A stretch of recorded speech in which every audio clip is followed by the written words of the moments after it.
Seoul is a city of vertical living. Apartment towers stretch toward the sky, housing millions of people stacked in concrete boxes, separated by paper-thin walls. Everyone lives on top of each other, beside each other, hearing each other's lives through the walls. But no one really knows their neighbors.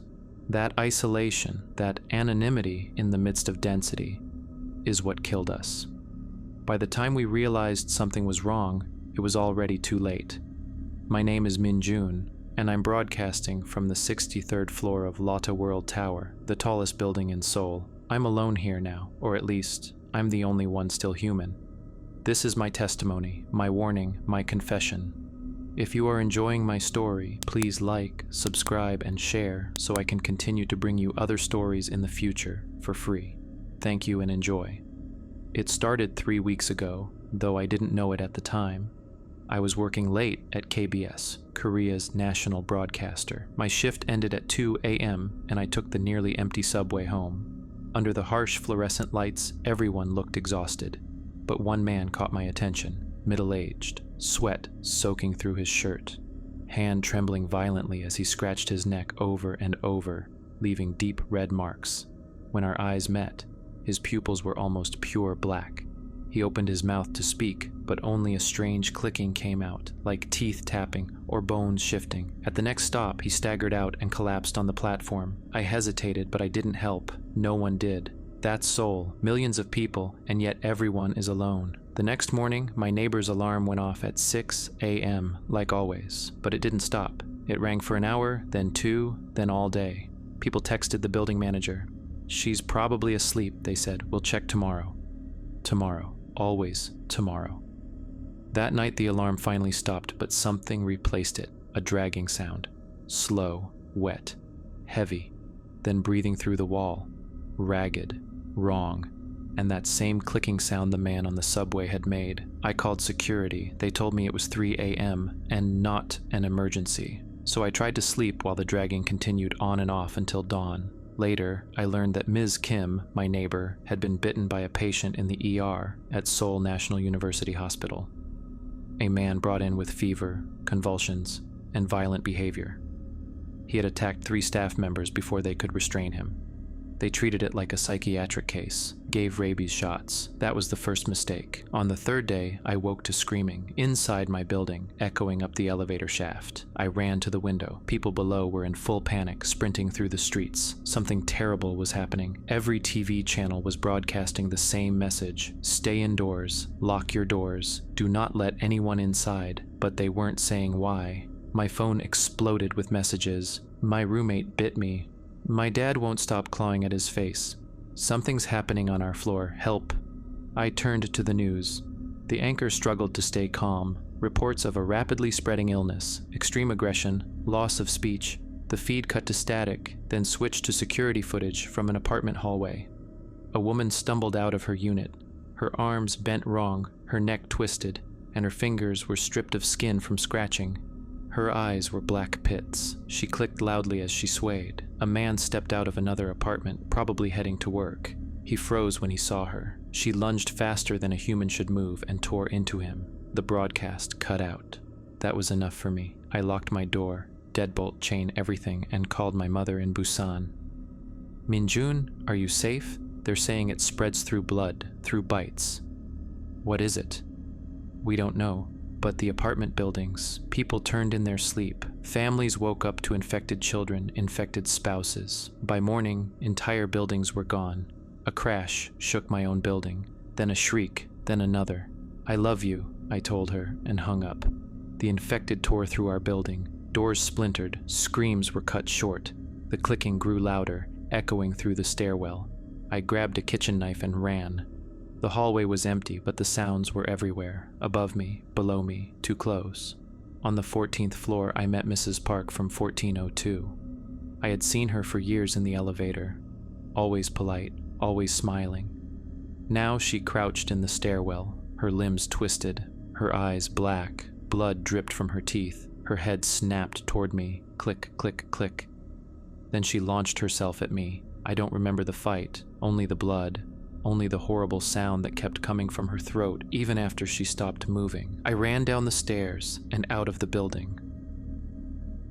Seoul was hell. The infected poured through the streets in coordinated packs. They didn't wander like zombies. They hunted. People ran in every direction, only to be dragged down seconds later. Cars were burning. Bodies were everywhere. I watched a bus surrounded by infected who ripped through the windows. A convenience store barricaded with shelves and tables. The glass smeared with blood as people pounded desperately from inside. A group of survivors sprinting over a crosswalk, only to be tackled mid-stride.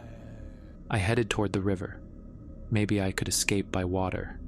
But every bridge was swarmed with infected.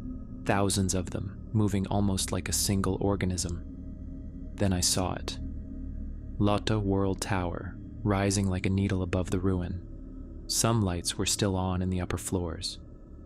Maybe someone was alive. Maybe I could survive. The tower's lobby was a battlefield.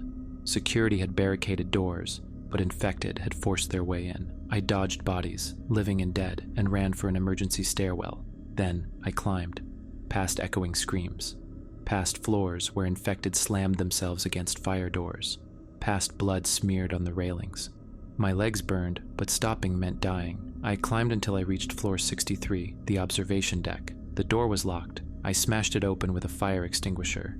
Inside, silence, empty windows stretching across the city, and the view. Every district, Gangnam, Jamsil, Mapo was swarming. Fires burned uncontrolled. The infected filled the streets like rivers of flesh. No sirens, no helicopters. Seoul was gone. Maybe I was the last one left. That was 2 weeks ago. Since then, I've survived by staying silent and living off cafe water and employee break room snacks. The infected don't climb this high. Maybe they forget the upper floors, or maybe they're too distracted by the activity below. From here, I've watched how they behave. They're not mindless. They move in waves, sweeping streets methodically. During the day, they run, hunt, search. At night, they gather in massive groups, swaying in unison, like they're waiting for orders. 3 days ago, a military convoy rolled into Gangnam. Tanks, armored trucks, soldiers in hazmat suits. They tried forming a barricade, but the infected moved like a single organism, coordinated, relentless. Thousands swarmed the soldiers. The convoy fell in under an hour. After that, no more rescue attempts. Yesterday, I found the tower's radio antenna. I overrode the emergency frequency and started broadcasting. For 24 hours, I've been telling my story, and no one has answered. Either no one is left, or no one is listening. Now the part I haven't told anyone. 3 days ago, I cut myself opening a can. It bled too much. Since then, I feel strange, hot, unsteady. I scratch at my neck without meaning to. Sometimes my vision blurs, and late at night, I hear a clicking sound. At first, I thought it was the infected somewhere in the tower, but tonight I realized the sound is coming from me. I'm changing. My thoughts feel heavy. Violent impulses creep in. Sometimes I catch myself walking toward the stairwell without choosing to. The infection wants to spread. It uses us, learns through us. This isn't a virus, it's a hive. And Seoul's apartment towers made it unstoppable.